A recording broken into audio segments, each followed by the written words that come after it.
So very early in my career, I worked at a TV station that was not very good and horrible. So everybody was putting out resume tapes trying to get out, right?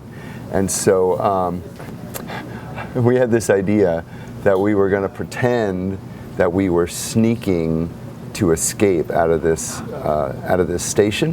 When I was a senior in college, applying for jobs, and one of my professors actually introduced me to one of these graphic design studios that was nearby. And if you're a graphic artist, your portfolio is everything. And I got in the interview, was pulling up my website, and the domain had expired. Yeah.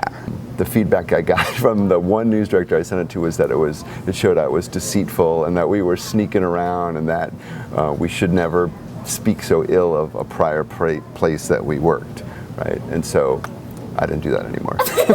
My worst job interview was I was already working within a network and I wanted a different position, and I thought because I sort of knew what was happening, I could just go into the interview as sort of like a meeting. I wasn't expecting to be grilled. I was asked lots of questions about different world events, like what's going on in the news, and I didn't know it as well as I should have. And I think the response was, how could we possibly use you if you don't naturally follow the news? I do follow the news, it just wasn't that news. And when I was up for a rather high-level radio job and I made it to the final round. Normally you're used to being interviewed by one, maybe two people, right? No, they had 4 or 5 people. It looked like a firing. I said, hold up can I speak for a moment? And the last question they asked me was, well, why do you think you deserve the job? And I looked at them and I was like, y'all got me here. You should hire me, that's why, because I'm good at what I do. They're like, bop, bop. Don't do anything stupid on social media.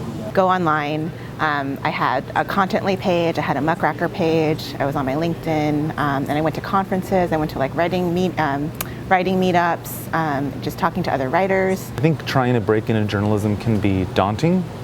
The best advice I have is just focus on getting your foot in the door any way you can. It is so much easier to move in different directions once you're in than to try to get in from the outside. After that day, I was like, I have to bring a printed portfolio. I gotta make sure my website is like updated. In this industry, it's good to know people. You're not going to start at the top. No one does. You always start at the bottom, work your way up, but have a goal. And then, you could kind of see me in the silhouette, and then I sat down and I'm like looking around and they flipped the lights on and then we went into it. Is this on YouTube?